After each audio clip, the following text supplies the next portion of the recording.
묵상 기도하심으로 주일 예배 하나님께 드리겠습니다. 야곱아, 너를 창조하신 여호와께서 이제 말씀하시느니라. 이스라엘아, 너를 조성하신 자가 이제 말씀하시느니라. 너는 두려워 말라. 내가 너를 구속하였고 내가 너를 지명하여 불렀나니 너는 내 것이라. 내가 물 가운데 지날 때 내가 함께할 것이라. 강을 건널 때 물이 너를 침몰치 못할 것이며 내가 불 가운데 행할지라도 타지 아니할 것이요 불꽃이 너를 사르지도 못하리라. 하나님 아버지, 오늘 이처럼 주님의 사랑 그리워 주님의 은혜 넘쳐 저희들이 감사와 찬양하지 않고는 견딜 수 없습니다. 오늘도 주의 이름으로 드리는 예배를 주께서 받아 주시옵소서. 성삼위 하나님께서 보좌에서 영광을 받아 주시옵소서. 우리의 예배가 천군이 화답하며 거룩한 성령이 함께하는 신령과 진정의 예배 되게 하옵소서. 존귀와 영광이 세세 무궁토록 성부와 성자와 성령님께 있을지어다.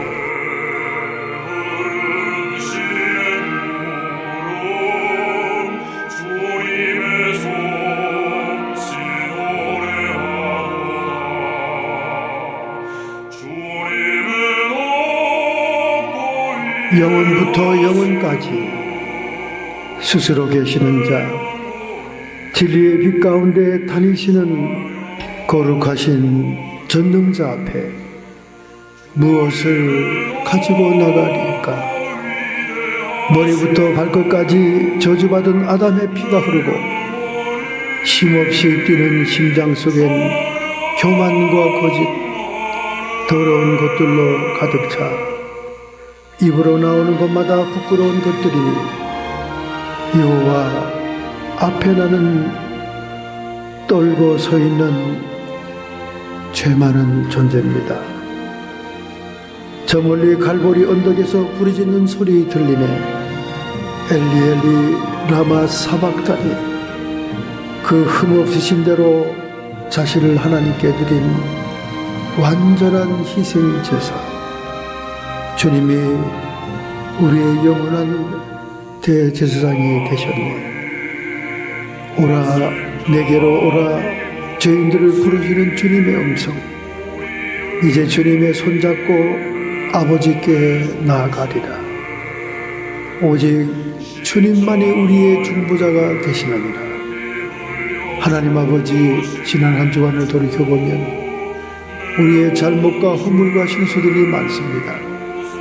우리의 생각 속에 들어오는 부정한 일들과 마귀의 의도를 깨뜨리지 못하여 우리의 마음에 자리 잡은 많은 죄악의 뿌리들을 제거하지 못하며 우리의 입술로는 이간하며 거짓하며 욕하며 험담했던 모든 부정한 입술을 주님 제단 숯불로 정결히 씻어 주시옵소서.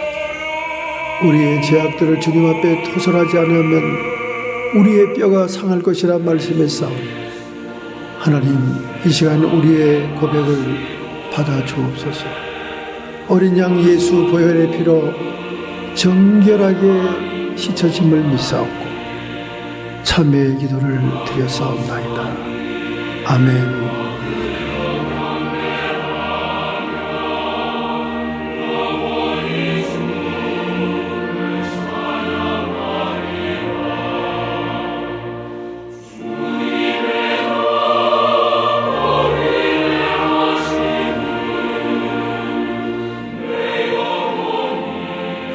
하나님의 말씀 구약에서 보겠습니다. 84페이지입니다. 구약 성경 84페이지. 구약 성경 84페이지. 출애굽기 3장 1절부터 10절, 4장 1절부터 9절을 함께 통독으로 공부하겠습니다. 사명의 조건과 순종의 증거라는 제목으로 말씀의 은혜를 받고자 원합니다. 모세가 그 장인 미디안 제사장 이드로의 양무리를 치더니 그 무리를 광야 서편으로 인도하여 하나님의 산 호렙에 이르매 여호와의 사자가 떨기나무 불꽃 가운데 그에게 나타나시니라. 그가 보니 떨기나무에 불이 붙었으나 사라지지 아니하는지라. 이에 가로되 내가 돌이켜 가서 이 큰 영광을 보리라. 떨기나무가 어찌하여 타지 아니하는고 하는 동시에 여호와께서 그가 보려고 돌이켜 오는 것을 보신지라. 하나님이 떨기나무 가운데 그를 불러 가라사대 모세야 모세야 하심에 그가 가로되 내가 여기 있나이다.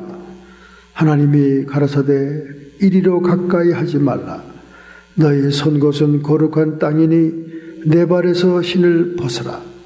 또 이르시되 나는 내 조상의 하나님이니 아브라함의 하나님, 이삭의 하나님, 야곱의 하나님이니라.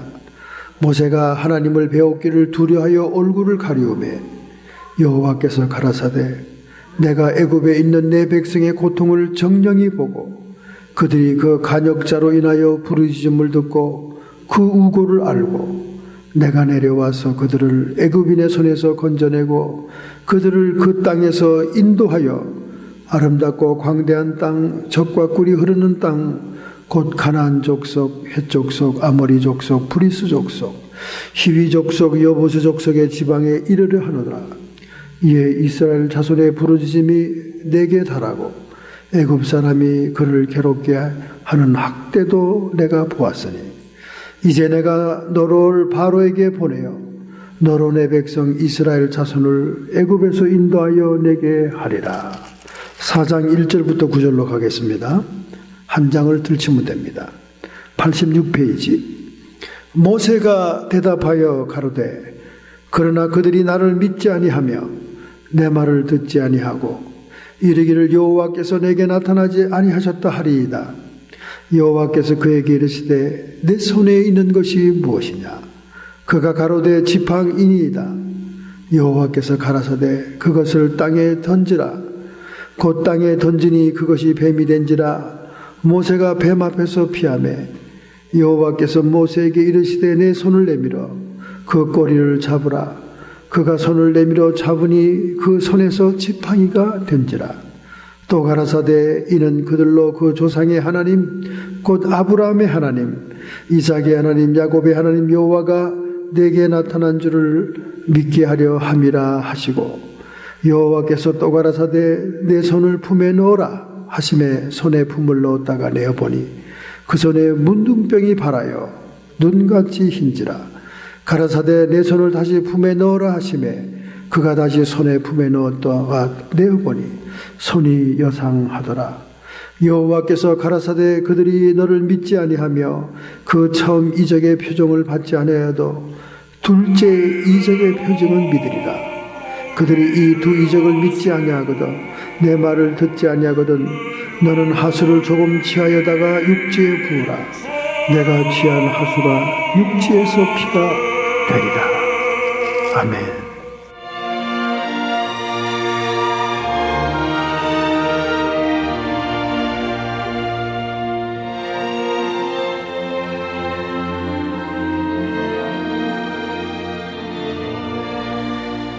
지금 우리 한국에서는 부산에서 부산 영화제가 진행되고 있습니다.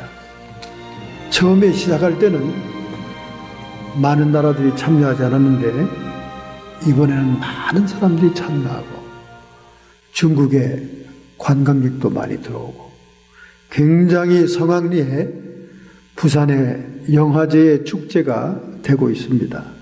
우리 한국 영화에 대한 관심이 미국 주류 백인 사회에서도 많습니다. 제가 그 대학원에서 공부할 때 영화 과목을 선택한 적이 있었어요. 그 아주 실질적인 영화에 대한 그 깊이 있는 공부를 하는 과목이었습니다. 그 교수님이 주로 샘플로 이렇게 학생들에게 리포트 하라고 하는 영화들이 전부 다 한국 영화였어요. 한국 영화. 그러니까 미국 학생들이 아니 이 허리우드가 미국에 있는데 왜 한국 영화를 갖다 숙제로 내줍니까? 그러니까 그 교수님이 그 예일 대학 나오신 분이에요. 웃으면서 요즘은 한국 영화의 수준이 미국 영화보다 훨씬 낫다. 그렇게 얘기하더라고요. 그러면서 거기다가 사족을 붙이기를 한국은 고난을 겪은 민족이기 때문에 영화의 깊이가 굉장히 크다. 그 클래스에는 한국 사람 저밖에 없었는데 아주 자부심이, 기분이 굉장히 좋더라고요. 그래서 참 한국 영화가 세계적으로 지금 수준이 높고 많은 사람에게 환영을 받고 있구나 하는 그런 느낌을 받았습니다. 여러분, 영화제라고 하면 사실은 칸느 영화제가 유명하잖아요. 칸느 영화제. 여러분 이름 많이 들어봤죠? 프랑스의 해변 도시에서 열리는 칸느 영화제가 있습니다. 지난번 그 칸느 영화제에서 가장 주목을 받은 배우가 있어요. 여러분도 잘 아는 소피아 로렌입니다. 소피아 로렌은 이탈리아의 아이콘이라 할 만큼 굉장히 이탈리아 사람들이 좋아합니다. 자기 나라 출신 배우로 세계적인 배우가 됐으니까 그렇겠지요. 그래서 뭐 동상도 세우자 뭐 이렇게 운동이 추진되고 있었습니다. 여러분, 소피아 로렌이 언제적 소피아 로렌입니까? 지난번 칸느 영화제에 나타난 소피아 로렌은 80이 넘은, 우리로 말하면 할머니신데 빨간 드레스를 입고 너무나 멋있게 등장했어요. 그리고 그 옆에는 100세가 넘은 남편과 함께 등장을 했던 겁니다. 사람들이 놀랬죠. 여러분, 80세가 넘었는데도 얼마나 멋있는지 모릅니다. 물론 우리 동네도 어떤 미용사 아줌마는 자기가 소피아 로렌이라고 그래가지고 이름도 소피아로 붙였더라고요.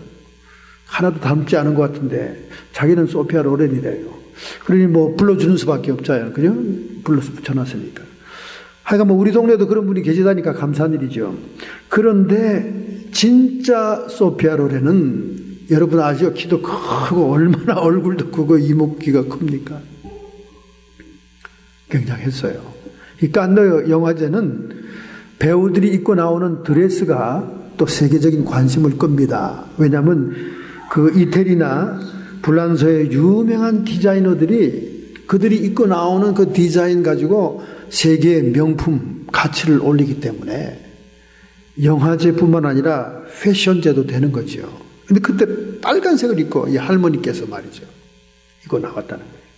그래서 굉장히 스포트라이트를 받았죠. 저는 이분을 그 하녀라고 하는 영화에서 보게 됐고, 여러분도 잘 알고 있지만은 참 이탈리아의 출신으로 대표적인 배우입니다. 특별히 뭐 너무나 거인 같은 여자니까 그냥 배우로서만 알았는데 그의 자서전을 읽고 보니까 그 인생 역정이 드라마 같아요. 그 소피아 로렌은 어머니와 함께 어렵게 자랐습니다.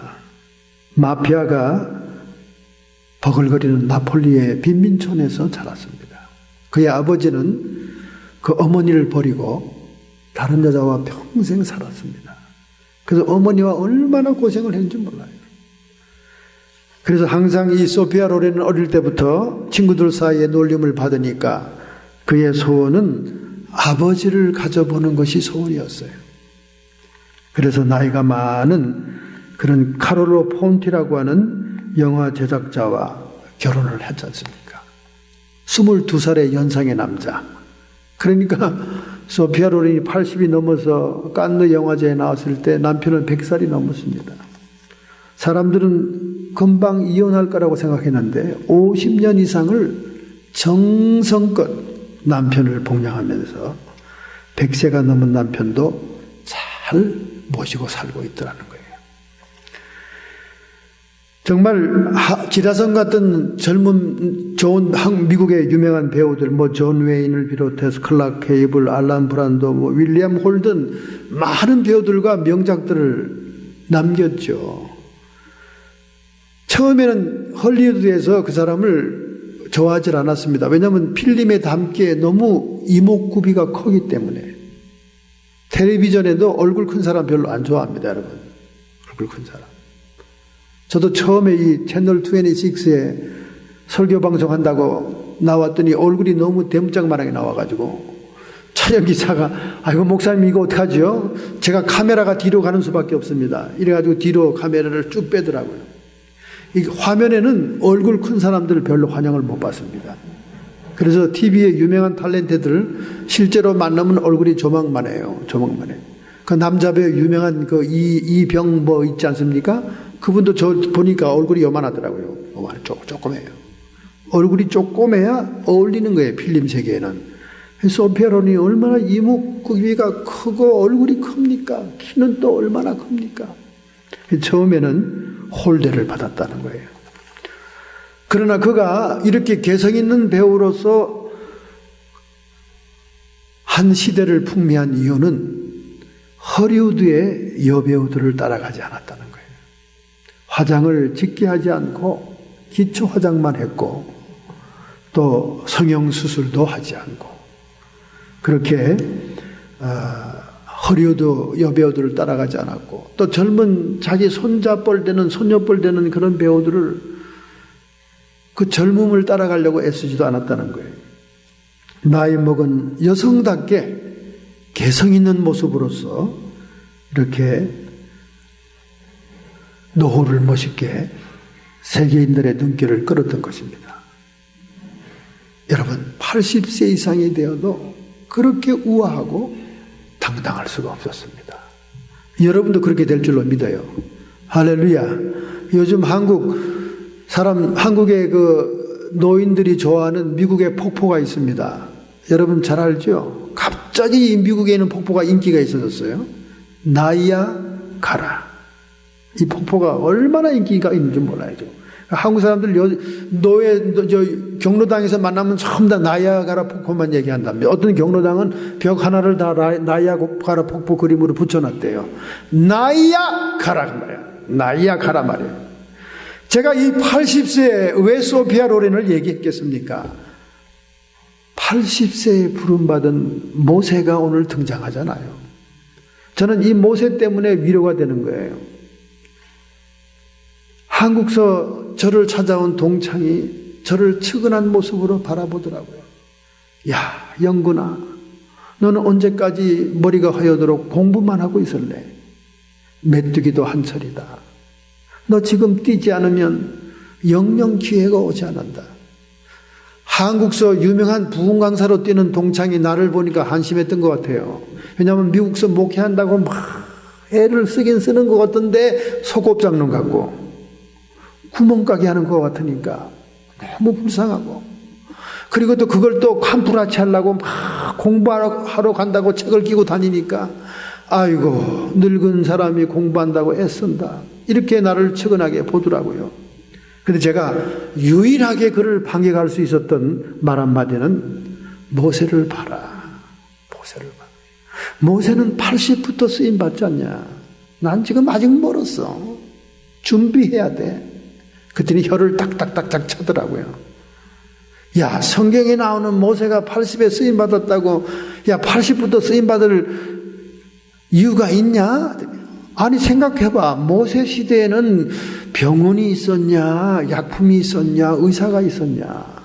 지금보다 더 열악한 시대에 80부터 쓰임 받았다면, 오늘날 같이 의학이 발달된 시대에 노인들 쓰러졌다 하면 또 약 먹고 살려놓고, 넘어졌다 하면 또 응급실에 보내서 살려놓는 이 시대에 80세는 청춘이지. 제가 이렇게 반격을 한 거 아닙니까? 참 그 얘기를 하면서도 제가 처지가 좀 불쌍해 보이더라고요. 처절해 보이더라고. 근데 저는 이 모세에게서 위로를 얻습니다. 지금도. 존 웨슬레도 88세까지 죽는 순간까지 쓰임받다 갔습니다. 이제 100세가 훌쩍 넘는 세대예요. 우리 매형도 지금 이제 올해 90인데 말이죠. 금방 돌아가실 것 같지 않아. 한 100세를 훌쩍 넘길 것 같은 느낌이 들어요. 정신도 말짱하죠. 몸도 건강하죠. 한국의 유명한 방제일 목사님, 지금도 100세가 넘었는데 한국서 뉴욕으로 부흥회를 다닙니다. 그래서 목사님들이 얼마나 부럽습니까? 그래서 목사님, 도대체 건강의 비결이 뭡니까? 물어봤더니, 물론 그분이 젊었을 때 선교사로 몸에 위협도 받고 죽을 고비도 넘긴 그런 축복도 있지만은 그가 건강의 비결을 가르쳐준 거 아닙니까? 목사님들 세미나에서. 오늘 여러분 너무 잘 왔습니다. 여러분이 이제 100세까지 넘어갈 수 있는 비결을 딱 집어 얘기해 주겠습니다. 설교 끝에 할까요? 조는 사람도 있으니까 졸지 말라고. 반신욕을 하라는 거예요. 반신욕. 삼성 이 누굽니까? 이 누구예요? 그분도 반신욕 한다고 그러잖아요. 반신욕 했지만 지금 병원에 왔다 갔다 하지만은 반신욕을 했다는 거예요. 하체 부분에 이렇게 그 물을 뜨거운 물에 담그든가 요즘은 전기로 하는 우드로 된 것도 있지 않습니까? 반신욕을 했다는 거예요. 반신욕이라는 것은 심장을 뜨거운 데 담지 않는 것을 반신욕이라고 그런다는 거예요. 자기가 평생 반신욕을 하니까 기력이 떠나지 않고 병에 걸리지 않고, 아니 100세를 넘어서 비행기를 타고 태평양을 넘어오고 부흥회를 며칠씩 인도할 정도의 건강이면 여러분 대단한 겁니다. 이거는 대단한 거예요. 그래서 그 소리를 듣고 저와 사모는 반신욕을 시작한 지가 벌써 오래됐지 않습니까? 할렐루야. 얼마나 좋은 줄 몰라요. 얼마나 좋은지 모릅니다. 모세는 80세에 부름을 받습니다. 여러분이 너무나 많이 설교 들은 말씀이잖아요. 그리고 너무나 잘 알고는 얘기지만은 오늘 우리가 복습하는 의미에서 모세의 사명의 조건과 순종의 증거가 무엇인가를 한번 추적을 해봐야 되겠습니다. 여러분이 나이가 숫자에 불과하다는 것을 이미 얘기했습니다. 나이는 다 갚버려라. 이제는 건강시대가 다가왔어요. 노년이 돼도 건강합니다. 그러니 이 길고도 긴 세월, 세상적으로 리타이어하고 3, 40년이 넘는 이 세월 동안 우리가 무엇을 해야 되냐 그 말입니다. 최근에 스탠포드 대학의 교수인 티보트 스키토프스키라는 교수가 기쁨이 없는 경제학이라는 책을 썼습니다. 최근에 쓴 건 아니고요. 76년도에 썼습니다. 근데 그게 이제 증보판으로 다시 나왔다 그 말이죠. 기쁨이 없는 경제. 그것은 소득 2만 달러 시대가 넘어가면서도 사람들은 결코 행복하지가 않다는 거예요. 그래서 예전에 이런 경제학 이론이 있었어요. 이스터린 역설, 더 이스터린 패러독스가 있었습니다. 1974년도에 미국 남가주 대학 리처드 이스터린 교수가 발표한 이론입니다. 돈이 많을수록 행복한 건 아니다. 돈이 많을수록 행복할 것이다. 이렇게 생각하는 건 돈 없는 사람들 얘기예요. 정작 돈을 가지고 있는 사람들은 하나도 행복하지 않는다는 거예요. 그래서 이게 바로 이스터린 역설이라고 하는 경제학자가 발표했던 이론을 이번에 스탠포드 대학 교수가 다시 리바이벌해서 자기의 이론으로 정립해서 기쁨이 없는 경제학을 발표했습니다. 그 책에 의하면 돈과 행복은 상관이 없다. 그렇게 단정하고 있는 겁니다. 왜냐하면 소득이 2만 달러 이상을 넘어가면 사는 건 걱정이 없는 시대가 되는데도 불구하고 사람들이 결코 행복하지 않다는 거예요. 인생이 무의미하고 허무하다는 겁니다. 허무하다는 거예요. 저는 노인들 입에서 아유 지루하다, 아유 인생이 지루해 이렇게 하는 얘기 많이 들었습니다. 참 복받고 까부는 소리죠. 한마디로 인생이 지루하대. 왜? 경제적인 문제는 국가에서 다 해결해줘. 병원 문제도 다 해결해줘. 먹고 할 일이 없는 거예요. 인터넷으로 언제든지 볼 수 있는 한국의 TV 방송들 언제든지 볼 수 있습니다. 지나간 것도 다 볼 수 있습니다. 인터넷 탁 틀면 1편부터 다 볼 수 있어요. 그거 보고 앉아있는데도 인생이 지루한 겁니다. 왜냐하면 공허하고 허무하기 때문에. 그래서 내가 이렇게 생각해 봤어요. 이야, 이건 노인 문제가 심각한 문제네. 이제 3, 40년, 50년 더 사는데 이 사는 동안 지루할 정도가 되면 어떡하냐. 바로 그런 문제들을 이 교수님이 다뤘던 거예요. 돈이 결코 행복이 아니다. 그 증명으로 우리 한국이 경제적인 수치로는 12대 국가 중에 12번째입니다. 그런데 소비지수는 7번째예요. 돈을 잘 써요. 잘 먹고 잘 산다는 얘기죠. 한국에 이렇게 잘 먹고 잘 살 수가 없습니다. 요즘 미국에 있는 교포들이 쫄리는 시대가 됐어요. 그래서 미국의 조선족이라고 그러지 않습니까? 이제 미국 이민 오기 싫어들 합니다. 잘 살아요. 잘 살아. 시설도 좋고 공원도 잘 돼 있고 놀러 갈 때도 많고 참 한국이 잘 삽니다. 그런데 한국이 잘 사는데 세계 자살률 1등 국가가 되지 않았습니까? 15,400명씩 죽어 나자빠지잖아요. 1년에.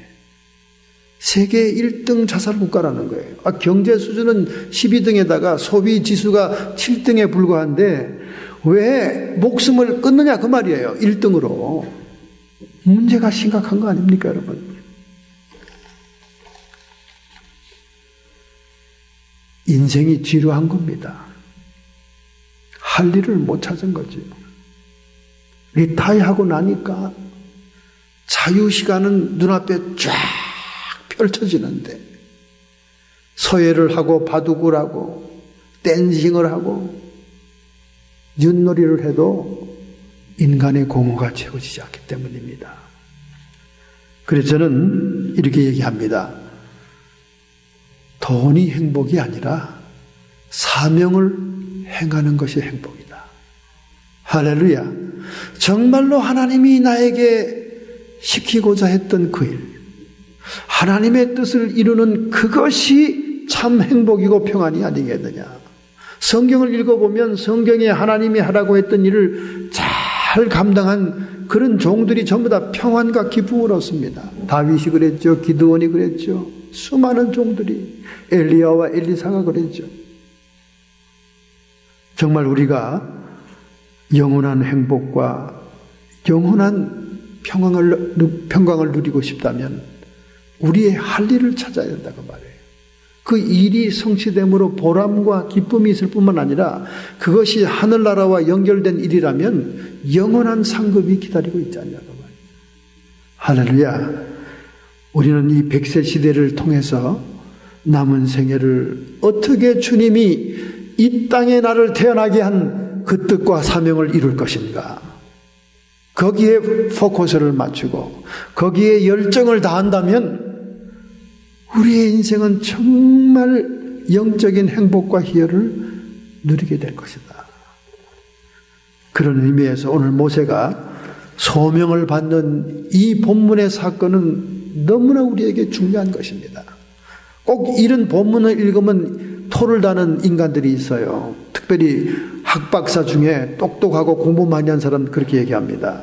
꼭 설교 끝나면 그 주간에 만나자 그래서 타코벨 하나 사주면서 이렇게 얘기합니다. 목사님, 지난주 설교 가운데 모세가 어떻고 아브라함이 어떻다고 얘기했는데 그거야 모세 얘기죠. 그거야 아브라함 얘기죠. 어쩌다가 인구 70억 가운데 한두 명 택한 얘기를 꺼내가지고 그 얘기가 오늘 나랑 무슨 상관이 있습니까? 이렇게 지적으로 도전을 하면 갑자기 머리가 띵 해지면서 이걸 어떻게 얘기를 해야 되나 답답할 때가 있죠. 맞는 얘기는 맞는 얘기죠. 그거야 모세 얘기지. 어쩌다가 하나님이 모세 하나 택해가지고 출애굽시킨 해방자의 얘기지. 내가 모세입니까? 그거야 아브라함 얘기죠. 어쩌다가 갈대아 우르에서 한 사람 택해가지고 믿음의 조상으로 샘플로 세운 사람 아닙니까? 근데 아브라함이 그랬다는 게 나랑 무슨 상관이란 말이에요? 할 말 없네. 그래가지고 막 대들다가 시애틀로 이사간 사람이 있습니다. 똑똑한 사람이죠. 똑똑한 사람들이 그런 질문을 해요. 할 말이 없죠, 그럼요. 그죠? 원리적인 걸 제시하는 거예요, 여러분. 원리적인 걸. 성경은 우리에게 원리를 제시하는 것입니다. 원리, 프린서플이라는 것은 한 가지의 샘플, 한 가지의 케이스에서 축출한 엑기스가 오늘 택한 백성들, 오늘 택한 자녀들에게 다 적용이 된다는 거예요. 할렐루야. 로마서 바울의 서신서 가운데 수없이 그렇게 얘기하고 있잖아요. 아브라함의 축복, 아브라함을 통하여 모든 이방인에게 미치느니라. 모든 믿는 자에게 아브라함에게 주었던 하나님의 약속과 축복이 다 성취된다고 말이에요. 할렐루야. 오늘 여러분과 제가 성경에서 깨닫는 것은 성경이 제시하고 있는 원리, 프린서플, 근본 진리가 무엇이냐, 그게 중요한 겁니다. 그것을 오늘 우리에게 적용하자는 것이지, 오늘 여러분을 모세로 불렀다는 것도 아니요, 오늘 여러분을 아브라함으로 택했다는 것도 아닙니다. 그들을 통해 역사했던 주님의 원리, 그 엑기스가 뭐냐 그 말이에요. 엑기스입니다, 여러분. 엑기스. 오늘 여러분 엑기스만 받아가면 돼요. 엑기스. 모세는 도망자의 신세로 미디안 광야에 쓰러졌습니다. 쓰러진 장소가 바로, 복받은 남자는 참 쓰러져도 여자가 많은 집에 쓰러졌네. 그냥 우물가에 딱 쓰러졌는데 남자라고는 없는 여자가 바글바글바글한 집에 쓰러진 거예요. 그냥 막 아무나 잡아 골라 먹기야 그냥. 그랬더니 장인이 장녀부터 시집을 보내서 십보라가 모세의 부인이 되죠. 그러니 그 아들 없는 이 이드로가 얼마나 기뻤겠습니까? 자기 집의 장남처럼 모세를 대우하면서 장인의 양무리를 치는, 그야말로 몸 하나 들고 온 그런 분 아닙니까? 옛날에 우리 이북서 온 분들 가운데 믿음 좋고 신앙 좋은 분들 몸 하나 달랑 들고 와서도 딸 많은 집에 탁 사위로 얼마나 잘 들어갔습니까? 그래서 시작된 처가살이잖아요.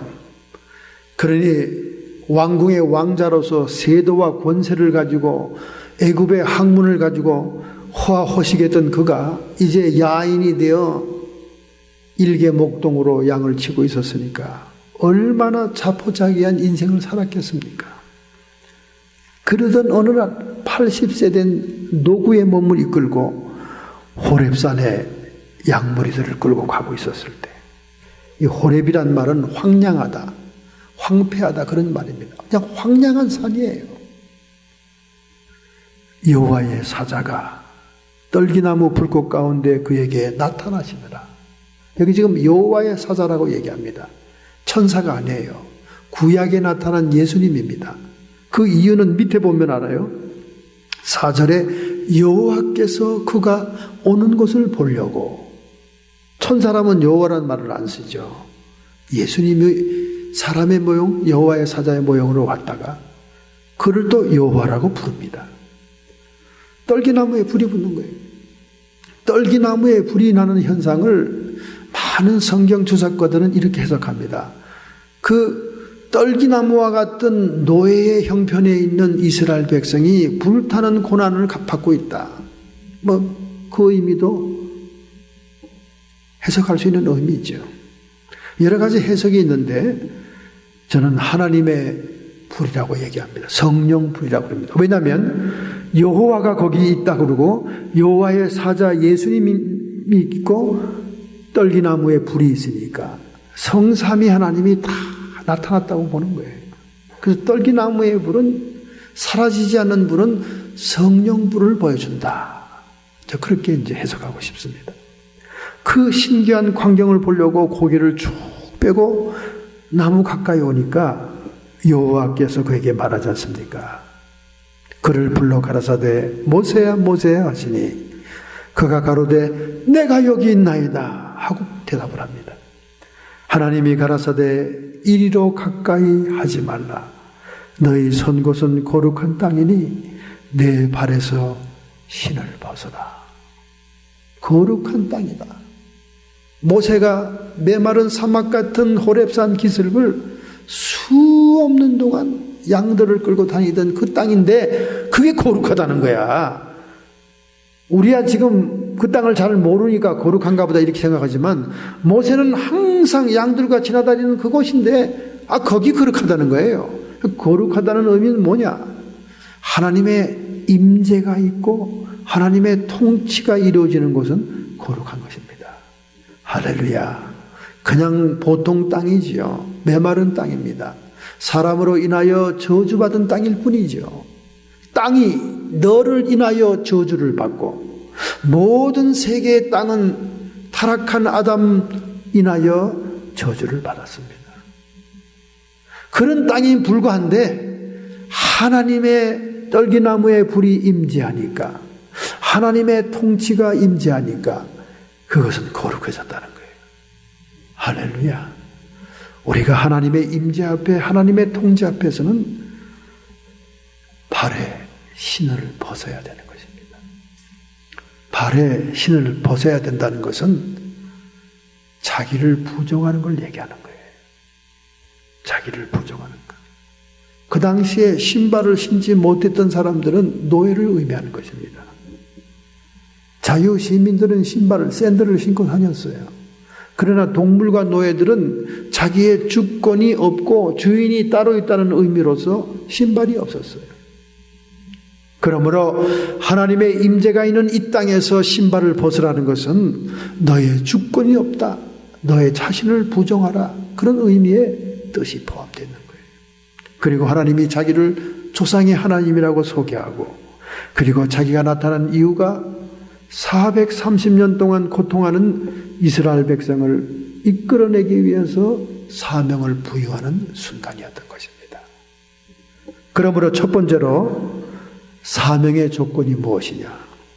사명의 조건은 성령의 임재와 자기의 부정입니다. 오늘 우리가 이 땅에서 지루하기 짝이 없는 인생, 공허하기 짝이 없는 인생, 별 볼 일이 없는 인생을 사는 동안 정말 하나님의 사명과 뜻을 이루기 위한 조건은 무엇이냐? 성령이 오셔야 돼요. 그리고 자기는 부정이 돼야 됩니다. 그래야 하나님의 일을 할 수 있는 거예요. 여러분, 지금 이슬람 교도들 사이에 유명한 목사님이 있습니다. 아니, 왜 또 갑자기 이슬람 종교 가운데 유명한 목사가 있어? 그 목사의 이름은 누구냐? 테리 존스 목사입니다. 테리 존스. 이 목사는 누구냐? 그는 반이슬람 집회를 주최하는 목사예요. 그는 2011년과 2012년 코란 정경을 태워서 이슬람 사람들의 분노를 야기시킨 사람이에요. 정말 9.11 테러나 이슬람 전사들이 행하는 그 모든 못된 살인 행위를 보면 이가 갈리고 코란 아니라 못도 태우고 싶은 심정이죠. 그런데 테리 존스 목사는 파블릭하게 노골적으로 코란을 쌓아놓고 태우는 행사를 계속한 겁니다. 그래서 지금 이슬람 테러들에게 첫째로 죽일 리스트가 이 존스 목사예요. 존스 목사 죽이려고 굉장히 지금 노력을 하고 있습니다. 여러분, 이 테리 존스 목사가 코란을 태우는 행위, 기독교를 돕는 행위입니까? 평화를 가져오는 행위예요? 이거는 폭력적인 행위인 겁니다. 우리가 하나님의 일을 하더라도 성령의 은혜를 따라 성령의 권능으로 일을 해야지, 그렇게 폭력적으로 적대적으로 타 종교의 배타성을 가지고 행해봤댔자 기독교와 이슬람 간에 분쟁만 일으키고 평화를 깨트리는 거예요. 더 자극을 시키는 겁니다. 우리는 때때로 하나님의 일을 한다고 하면서 이렇게 성령의 힘을 빌리지 않고 자기의 뜻대로 행할 때가 많습니다. 자기 마음대로 행할 때가 많아요. 그래서 성경에는 예수님의 제자들에게 무엇을 하라고 하지 않고 성령을 기다리라고 얘기하지 않습니까?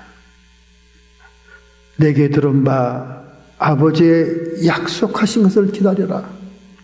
성령으로 세례를 받으리라. 마가복음 1장 8절에 그는 성령으로 너희에게 세례를 주시리라. 누가복음 24장 49절 너희는 위로부터 오는 능력이 임할 때까지 이 성에 머물라. 오늘 여러분 우리가 주의 일을 한다고 할 때 육신의 힘으로 일을 해서는 안 돼요. 자기의 정력으로 자기 이름을 드러내기 위해서 세상에 일하던 습관대로 이래서는 안 됩니다. 하나님께서는 성령 받아 일하기를 원하시는 거예요.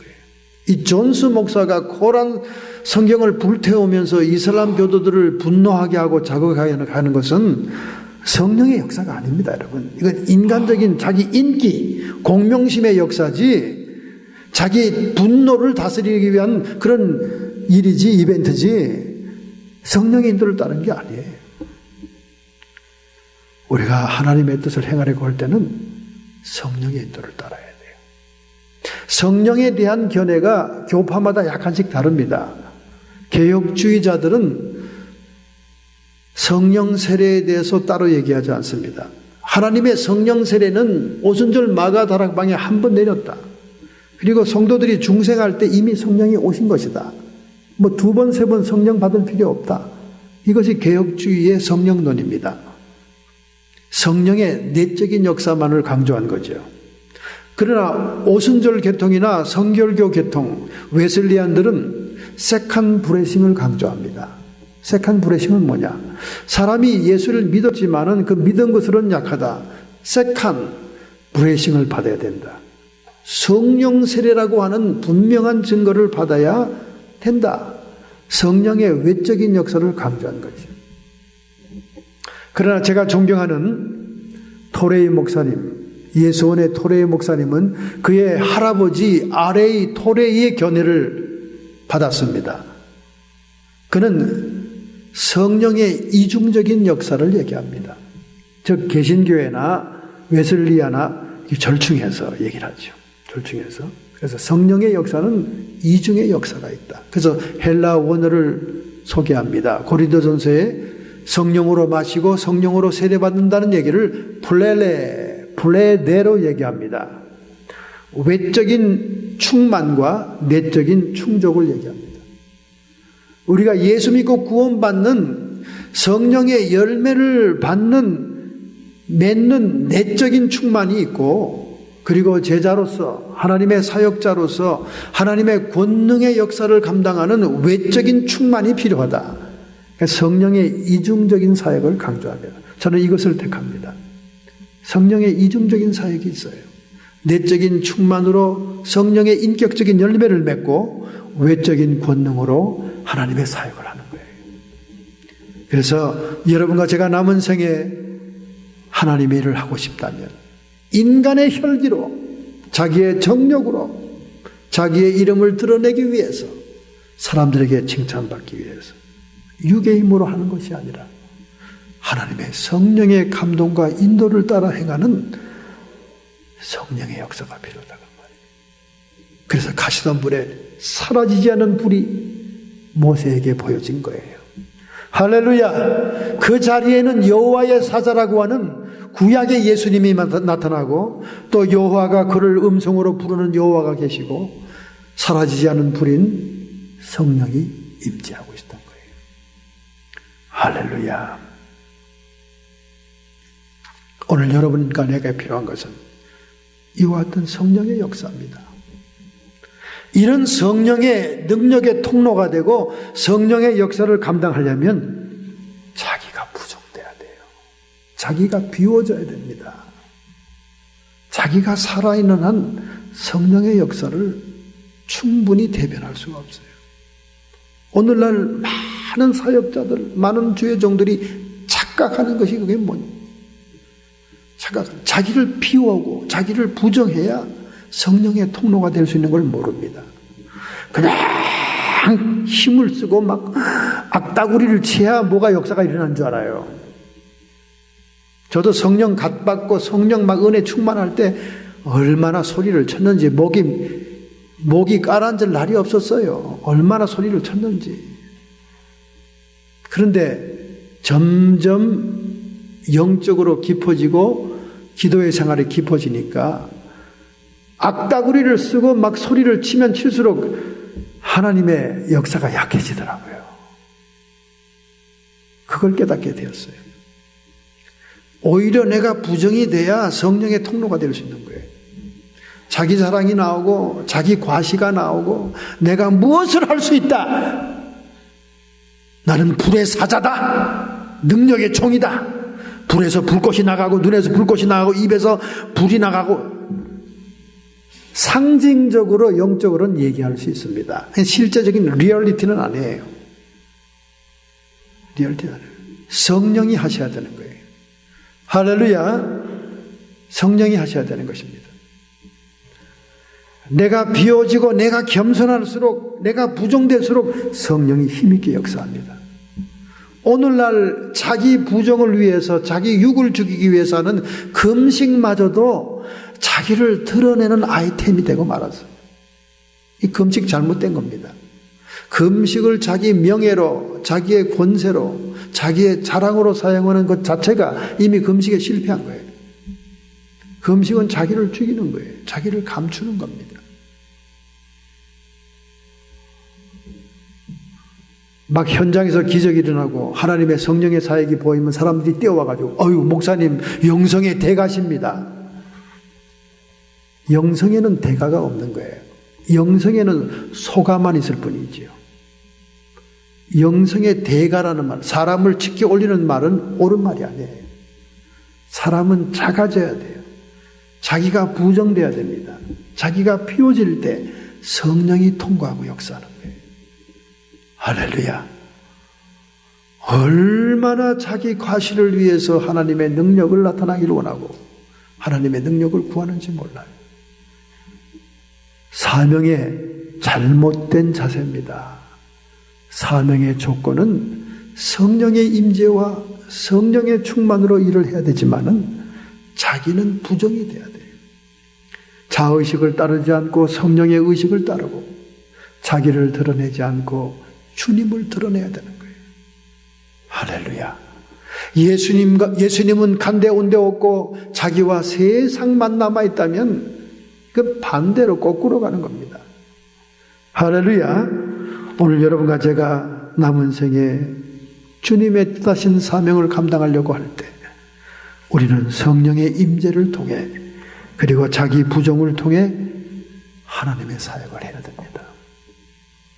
자, 두 번째로 모세는 자꾸 자기를 하나님이 주시는 사명을 거부합니다. 여러분 생각해 보세요. 거의 무기력하고 잡혀작은 상태에서 80 노구가 됐어요. 이제 젊은 40대가 아닙니다. 그런데 자꾸 가라고 그러니까 내가 말이 어둔합니다. 말이 어둔할 수밖에 없죠. 양하고만 맨날 다니는 목동 신세인데 언제 말을 했겠습니까? 그냥 입이 그냥 곰팡이가 날 정도지. 말이 어둔합니다. 여러 가지 핑계를 대고 하나님께 거부하죠. 내 손에 있는 것이 무엇이냐? 지팡이입니다. 여러분 지팡이가 뭡니까? 양들을 인도하기 위해서 지도하기 위해서 목자로서 방향을 제시하는 작대기인데 그 지팡이를 던지라는 거예요. 던졌더니 뱀이 돼버렸어요. 여러분 뱀이 뭡니까? 뱀은 사탄을 얘기하는 거예요. 너는 이 양무리들을 인도하기 위해서 그 지팡이를 사용했지만은 지금 너희 동족들을 지배하고 있는 것은 사탄이다가 말이에요. 그래서 실제로 바로의 왕관에는 코프라가 딱 여기 있잖아요. 이 고대 에집트의 이 왕관, 바로의 왕관에는 코프라가 앞에 딱 있습니다. 두말할 거 없이 사탄의 대리자로서 세상을 통치하고 있다는 거예요. 너는 말 못하는 양무리를 인도하기 위해서 그 지팡이 80년이 되도록 손에 기름때가 묻어 있지만은 지금 내 동족들은 사탄의 대리자인 바로에 의해서 고통을 당하고 있다는 모습을 상징적으로, 기적적으로 뱀으로 나타내 보이는 거예요. 근데 뭐라고 그럽니까? 꼬리를 잡으라 그러잖아요. 여러분, 뱀을 꼬리를 잡았다가는 금방 물려 죽습니다. 뱀 잡는 땅꾼들이 뱀을 잡을 때 제일 먼저 잡는 것은 머리예요. 머리를 잡아야 뱀을 이기는 겁니다. 머리를 쳐야 돼요. 그래야 뱀이 꼼짝 못하는 거예요. 아무리 꼬리를 퍼덕거려도 대항할 수가 없는 거예요. 근데 꼬리를 잡으라 그러면 얼른 뱀 대가리가 날아와서 콱 물어버리죠. 왜 하나님께서는 인간적으로 행하는 상식적인 기술을 얘기하지 않고 꼬리를 잡으라 그랬을까? 내가 이 사탄의 대리자인 바로를 취급할 때 인간 상식적으로 대항하는 것이 아니다 그 말이에요. 보통 사람들이 왕을 대해서 싸우는 것과 같이 싸울 것이 아니다 그 말이죠. 꼬리를 잡아도 이길 수 있는 하나님이 동행한다 그 말입니다. 할렐루야. 그래도 이 말에 이걸 보고도 모세는 자꾸 자기의 사명을 거부합니다. 그러니까 내 가슴에 손을 넣어봐라. 그리고 빼봐라. 뺐더니 문둥병이 됐어요. 깜짝 놀랐습니다. 세상에 이 외딴 호렙산 시골에서 자기가 문둥병 걸릴 이유가 없지 않습니까? 근데 문둥병이란 말이에요. 그래서 막 당황해서 어쩔 줄 모르니까 다시 넣어봐라. 다시 넣었다 빼니까 깨끗이 나았던 거예요. 구약시대에 율법적으로 문둥병이라는 것은 죄를 얘기하는 겁니다. 지금 네가 사람들과 접촉하지 않고 순진한 약물이만 접촉하면서 홀로 있다고 해서 네가 의인인 줄 아느냐? 너는 죄가 없는 줄 아느냐? 그렇게 하나님이 지적하는 거예요. 여러분이 다른 사람에게 꼬주지도 않고 꾸지도 않으면 여러분이 죄인이 아닌 줄 아세요? 여러분이 다른 사람과 다 단절하고 혼자 홀로 있으면 여러분이 고고한 학 같은 의인인 줄 아세요? 죄성이라는 것은 여러분 자체 안에 DNA로 숨쉬고 있는 거예요. 우리는 이미 죄인으로 태어난 겁니다. 아담 이후로 우리 DNA 속에 원죄가 있는 거예요. 원죄의 특징 중에 가장 큰 특징이 뭔지 아세요? 자기밖에 모르는 겁니다. 자기애. 자기를 사랑하고 자기밖에 모르는 거. 이게 원죄의 특징 중에 하나예요. 우리 사모가 설거지하다가 하나님과 대화했다는 거 아닙니까?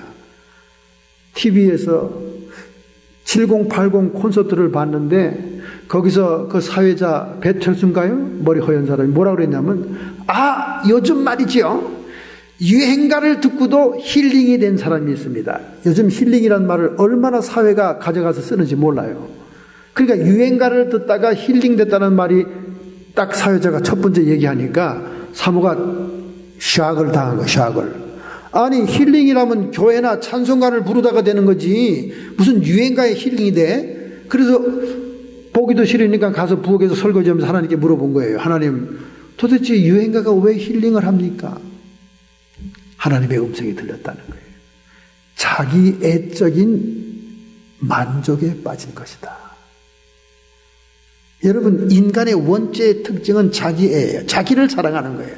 그런데 유행가 가사가 자기를 사랑하는 유행가 가사다 그 말이에요. 자기 사랑이 부족했는데 그 유행가 가사가 채워줬다 그 말이에요. 그러니까 순간 힐링을 느끼는 거죠. 그게 영적인 힐링입니까? 원죄를 충족시킨 거지. 잘못된 힐링이죠. 근데 힐링처럼 느낀 것뿐입니다. 원죄의 DNA가 우리에게 있는 거예요. 그래서 아무리 호렙산 나 홀로 양무리만 바라보면서 먼 하늘을 바라보고 앉아있는 목동의 신세라도 그는 죄인이었다는 거예요. 할렐루야. 그래서 가슴에 손을 넣었더니 문둥병이 되었고 다시 넣었더니 치료가 되었어.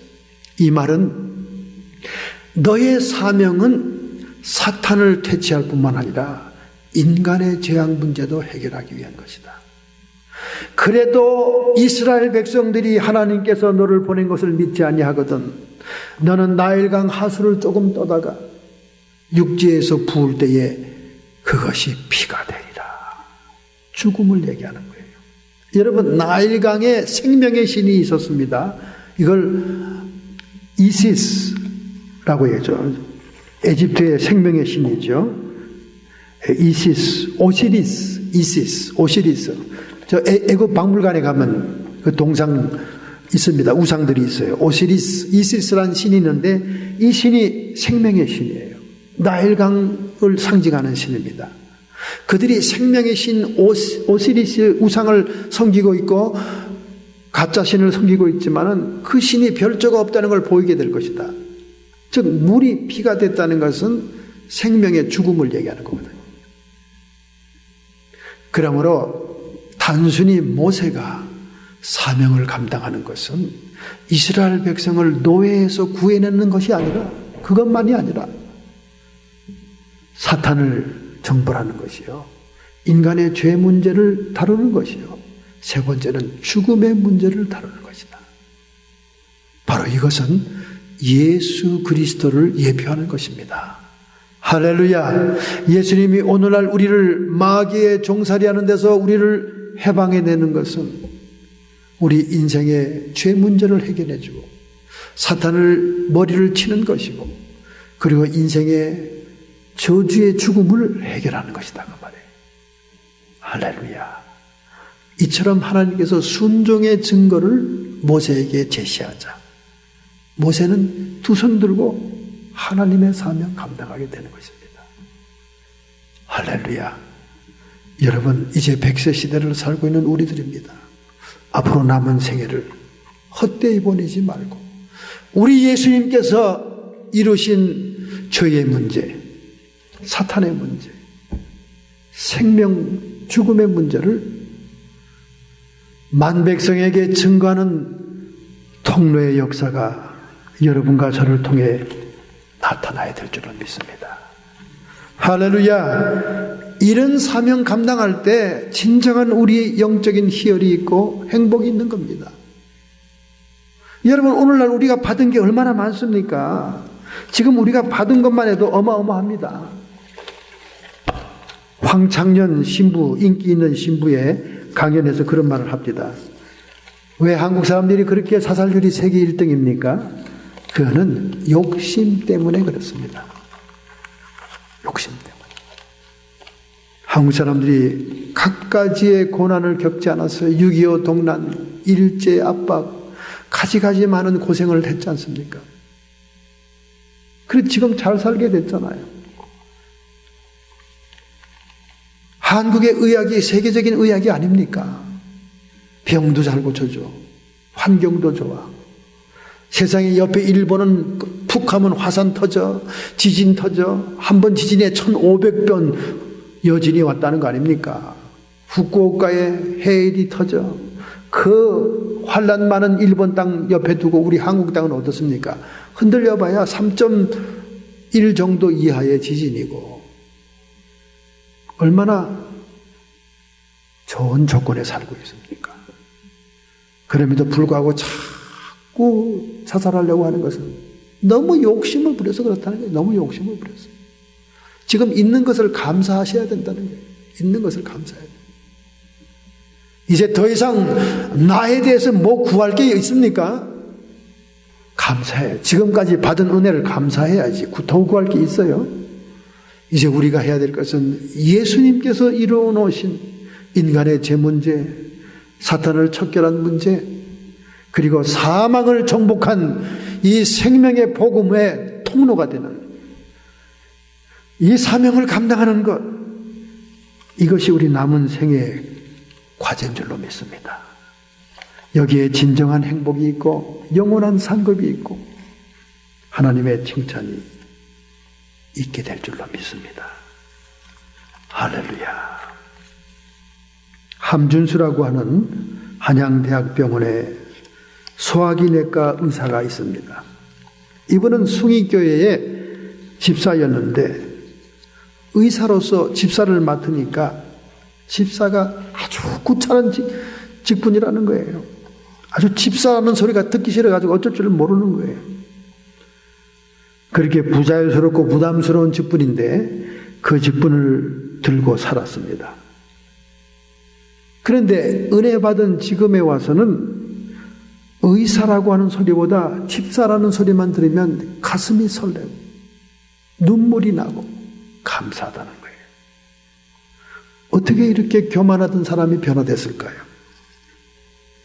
그에게 한 가지의 어려움이 있었기 때문에 그렇습니다. 갑자기 옆구리에 통증이 오기 시작한 거예요. 허리에 통증이 막 칼로 째는 것처럼. 그러더니 그 아픈 통증이 좌골신경통처럼 발로 뻗쳐서 온 발이 막 아픈 거예요. 쩔뚝거리기 시작합니다. 의사가 진료하면서 쩔뚝거리니 얼마나 환자들에게 덕을 못 끼칩니까? 고민이었어요. 그래서 자기 친구, 정형외과 친구를 만나서 이 얘기 저 얘기 하니까 MRI를 찍어보자 그래요. 찍어보니까 디스크였습니다. 고질적인 디스크였습니다. 디스크로 통증이 온 겁니다. 의사 친구가 웃으면서 야, 요즘 디스크 아무것도 아니야. 걱정하지 마. 그냥 주사로 쫙 집어넣어서 신경을 이렇게 하면 돼. 그래서 주사요법으로 쫙 수술하지 않고 한다니까 너무나 감사해서 했는데도 불구하고 친구니까 얼마나 정성을 다해서 주사로 디스크액을 또 조정해주고 했겠습니까? 그런데도 밤낮 통증이 떠나질 않는 거예요. 통증이 오면 눈물이 나고 대성통곡이 터지고 막 울고 막 그런 거예요. 여러분, 이 페인, 통증 이거 보통 일이 아닙니다. 그래서 통증만 전문으로 하는 의사들이 있지 않습니까? 이 통증을 진통하는 약도 층층치하로 많다는 거예요. 그런데 의사니까 얼마나 좋은 진통제를 많이 썼겠습니까? 근데 이 통증이 오기 시작하면 온몸을 퍼져나가고 마비 현상도 일어나기 시작합니다. 그렇다고 의사가 쉴 수는 없잖아요. 진찰은 계속하고 병원은 계속 쩔뚝거리면서 출퇴근을 했습니다. 그 친구한테 퍽하면 전화기를 들고 막 야단을 치는 거예요. 야, 이 신경외과 친구들이 이거 하나도 써먹을 애가 하나도 없네. 도대체 내 병을 누가 고쳐줄 거냐. 막 동창들에게 막 악다구려서 아프니까 욕을 막 했어요. 그런데도 그 유명한 교회를 다니면서 집사로서 하나님께 부르짖을 생각은 안 한 거예요. 하나님께 부르짖을 생각. 그러다가 미국의 의사협회의 세미나에 오게 되었습니다. 뉴욕에서 있었던 세미나에 참석하게 돼서 3일간 가는 건데 부인은 가지 말라고. 그 아픈 다리, 쩔뚝거리는 다리로 가서 무슨 망신스럽게 가냐고. 그렇지만 그 학회에 갔다 오지 않으면 의사로서 좋은 승진이 되질 않아요. 그러니까 할 수 없이 뉴욕에 출장을 왔습니다. 그런데도 계속 아픈 거예요. 친구가 조제해준 진통제를 먹지만 듣질 않습니다. 그 아픈 상태에서 학회를 들락거리면서 계속 공부를, 세미나를 했어요. 그래서 이제 아침 세미나가 끝나고 점심을 먹고 이제 쉬었다가 저녁에 참석하기 위해서 호텔 앞에서 앉아 있는데 어떤 할머니가 나무 밑에서 빨래를 잔뜩 들고는 한숨을 푹푹 쉬고 있는 거예요. 그래서 짧은 영어로 가서 물어봤습니다. 왜 그러시냐 했더니 내가 숨이 차서 심장병이 있어서 숨이 차서 바로 옆에 아파트인데 지금 못 가고 있다는 거예요. 그러시냐고.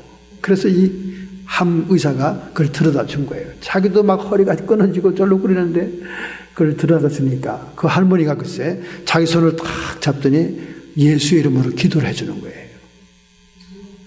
이 늙은이를 이렇게 따뜻하게 친절하게 해준 코리아 닥터를 감사한다고. 그 기도를 받고 나니까 너무 기분이 좋은 거예요. 바로 친구들 얘기 들으니까 근처에 YMCA 수영장이 있다고 그래서 이 디스크 환자들은 수영을 해야 되거든요. 수영장을 찾아서 수영을 하고는 또 나오는데 호텔로 길 건너가려고 그러는데 이젠 또 웬 소경이 막 하다가 짝대기를 떨어뜨린 거예요. 짝대기를 떨어뜨리면 소경이 걸어갈 수가 없지 않습니까? 그래서 이 가로수를 붙들고 막 당하고 있는 거예요. 아니 왜 난 눈에는 내가 도와줄 사람만 보이지 오늘? 이러면서 막 뛰어가서 짝대기를 집어주면서 두 손으로 부축을 하고 길을 잘 건네줬습니다. 그랬더니 또 그 소경이 자기를 탁 치는데 자기가 아픈 데를 탁 치는 거예요. 아픈 데를 탁 치면서 고맙다 하면서 Thank you, God bless you. 그러면서 하는 말이 너 예수 믿니? 그러는 거예요, 봉사가. 그래서 나 디콘이라고 교회 잘 나가는 그러냐고. 어쩐지 네 손길이 너무나 따뜻하고 마음을 편안하게 해줬다고. 그러면서 하나님이 너 같은 아이는 축복을 해줄 거라고. 그렇게 복을 빌어주는 거예요. 그래서 그날 저녁에 세미나를 마치고 침대에 누웠는데 그날 하루를 생각하면서 그날따라 두 사람의 축복을 받고 나니까 왠지 기도하고 싶어졌어요. 길거리에 믿는 사람도 많다. 그리고는 내가 집사로서 깊은 기도를 한번 해본 적이 없으니 이 적적한 미국 뉴욕의 호텔에서 한번 기도해보자. 그리고는 허리를 붙들고는 막 하나님께 기도하는데 이상하지요? 두 사람의 축복 기도를 받는 날인지 그날따라 기도가 막 깊이 되는 거예요. 그리고 눈물이 막 흐르는 거예요. 통곡이 나오는 거예요. 하나님, 나는 아까 빨래를 지고 하던 할머니처럼 늙은 사람도 아닙니다. 이제 50대 중반이 아닙니까? 하나님, 나는 아까 길을 건너주었던 소경처럼 앞이 보이지 않은 사람도 아닙니다. 그럼에도 불구하고 허리가 아파서 내가 아무것도 하지 못하고 있으니까 하나님, 나를 불쌍히 여겨달라고. 막 신세 타령이 나오면서 막 눈물이 비오듯이 쏟아지는 거예요. 아마 그날 밤에 하나님의 성령이 임재한 것 같습니다. 흐느껴 울었습니다. 통곡을 했습니다. 정말 부러운 것이 없고 거칠 것이 없었던 그의 생애였습니다. 그리고 교만하기 짝이 없고, 우리 한국에서는 얼마나 의사들이 대접을 받습니까? 환자들에게 얼마나 큰 소리 칩니까? 그렇게 살아오던 그가 허리가 아픈 통증이 오고 다리가 마비되니까 참으로 가여운 신세가 된 거예요. 이때야 비로소 하나님 앞에 자기를 부인하고 자기를 부정하는 순간이 오고, 그리고 통곡이 터졌습니다. 막 울었어요. 그냥 마음속에서 이런 소리가 들리는 거예요. 죄를 짓는 자는 마귀에게 속하나니라. 그런 소리가 들리는 거예요. 그래서 이 의사가 하나님, 내가 아픈 환자들 본 죄밖에 없는데 그것도 죄입니까? 이러니까 네 죄가 한둘이 아니다, 이렇게 얘기하는 거예요. 그럼 내가 이 아픈 이 옆구리가 그럼 죄 때문에 받은, 그렇다 하는 소리가 들리는 거예요. 아이고 하나님, 그럼 내 죄를 생각나게 해달라고. 그리고 울면서 기도했더니 마누라에게 막말하고 마누라를 마음 아프게 했던 것이 생각나고, 애들 귀찮다고 소리 지르고 애들이 쉬는 날 놀러 가자, 어디 가자 그러면 나 오늘 집에서 자야 된다고 소리쳤던 게 막 생각이 나는 거예요. 그리고 부모님들이 전화가 오면 귀찮다고 짧은 말로 대답하면서 병원으로는 전화하지 마시라고 막 박대했던 그 장면이 떠오르는 거예요. 그날 밤새도록 성령이 죄에 대해서, 의에 대해서, 세상 임금이 심판받은 것에 대해서 책망을 받으면서 그는 통의 자복이 일어난 거예요. 할렐루야. 완전히 해가 떴습니다. 그날은 짐을 정리하고 한국으로 돌아가야 될 비행기 시간이 기다리는 날이었어요. 얼마나 그날 아침이 달라 보였던지, 얼마나 자신이 나쁜 인간이었던지를 회개하고 나니까 솜털처럼 자기가 일어나는 것 기쁜 거예요. 그 큰 여행 가방을 들고 움직이는데 자기 몸에서 아픈 곳이 하나도 없는 거예요. 할렐루야. 모든 마비와 통증은 다 사라진 겁니다. 그는 그때 다시 한번 통곡하며 무릎을 꿇고 그 자리에서 기도를 했습니다. 감사 기도를 했습니다. 하나님, 내가 잘나서 의사인 줄 알았습니다. 내가 특별해서 사람들에게 존경받는 줄 알았습니다. 이제 보니 나는 하나님 앞에 죄인이었고, 이제 보니 그 죄값으로 나의 몸을 사탄이 쳤습니다. 하나님, 이제 이 건강한 몸을 주었으니 남은 생에는 주님의 영광만을 위해 살겠습니다. 여행 가방을 의지하고는 통곡하면서 다시 한번 기도하거나 공항으로 나오는데 말이죠. 정말 완전히 새로운 세상인 거예요. 몸은 그렇게 가벼울 수가 없는 것입니다. 완전히 병이 사라진 거예요. 그때부터 교회 가서 찬송하고 기도하는데 감사가 넘치고, 집사가 무거운 짐 같았던 그가 의사라는 소리보다 집사가 너무나 영광스러운 직분임을 간증하고 찬양했다고 말입니다. 오늘 여러분과 제가 하나님의 성령의 통로가 되고 성령의 임재를 맛보기 위해서는 교만한 나를 내려놓아야 됩니다. 자기 자랑과 자기 잘난 맛에 사는 자신을 부정해야 하나님은 우리를 통로로 사용할 수 있습니다. 이렇게 살고자 결단하고 결심한다면 여러분의 가슴에 손 얹기 바랍니다. 여러분과 저는 될 것이 아니에요. 천지를 지으시고 우주를 만드신 하나님 앞에 미미한 존재일 뿐입니다. 아무것도 내세울 것이 없고, 아무것도 자랑할 것이 없고, 아무것도 사람들에게 칭찬받을 것이 없습니다. 그런데 뭘 그렇게 생색을 내고 뭘 그렇게 자기를 드러내려고 애를 씁니까? 우리가 드러내야 될 분은 예수님 한 분밖에 없는 것입니다. 이렇게 결단하고 결심하면서 남은 생애를 주님 영광 위에 살고자 결단하신다면 여러분의 가슴과 여러분의 아픈 부위에 손을 얹기 바랍니다. 전능자의 손길이 오늘 우리와 함께 계십니다. 사라지지 않은 불, 가시난 물의 불처럼 우리에게 찾아오시는 성령이시여, 여호와의 사자여, 그리고 여호와의 이름으로 우리를 부르는 주님, 내가 선 곳은 거룩한 곳이니 내 발에서 신을 벗어라 말씀했습니다. 하나님, 이제 더 이상 나를 주장하지 않게 해 주옵소서. 이제 나는 하나님의 성령의 통로만으로 살고자 원합니다. 아버지, 나의 부족과 나의 잘못을 용서해 주시옵시고 나의 교만했던 죄들을 다 내려놓게 주시옵소서. 이렇게 결심하는 성도들을 축복하시고 주의 피 묻은 손으로 안수해 주시옵소서. 하늘나라의 능력을 부어 주시옵소서. 모든 통증은 사라질지어다. 모든 질병은 떠나갈지어다.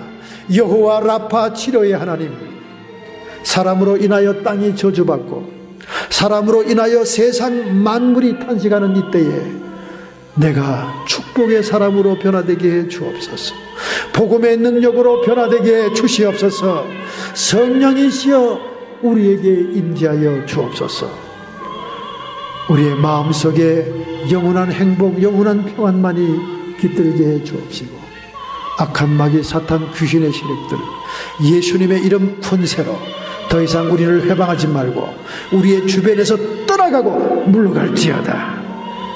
예수 그리스도의 승리를 선포한다.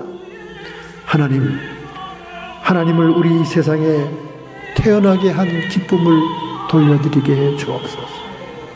예수님의 이름으로 감사하며 축복하며 기도하옵나이다.